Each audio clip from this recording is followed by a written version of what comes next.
പെരിന്തൽമണ്ണ മുട്ടുങ്ങലിൽ താമസിക്കുന്ന വടക്കേതിൽ ഷെരീഫിന്റെ പറമ്പിൽ കാട് വെട്ടുന്നതിനിടെയാണ് പെരുമ്പാമ്പിനെ കണ്ടെത്തിയത്. കാട് വെട്ടുന്നതിനിടയിൽ തൊഴിലാളികളാണ് പെരുമ്പാമ്പിനെ ആദ്യം കാണാനിടയായത്.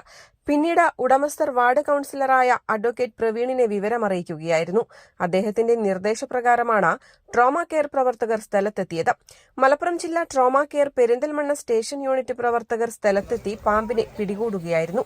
കേരളം വനംവകുപ്പ് സർപ്പാർ റെസ്ക്യൂവർമാരായ unit deputy leader Jabbar Jubilee, secretary Fawaz Mankada, Girish Keezhattur, Sanoop Thattarakkad എന്നിവർ സ്ഥലത്തെത്തിയാണ് പെരുമ്പാമ്പിനെ പിടികൂടിയത്.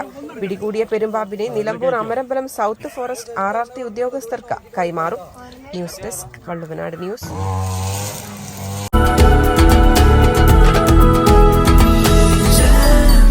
Jam June Hypermarket, exceeding expectations.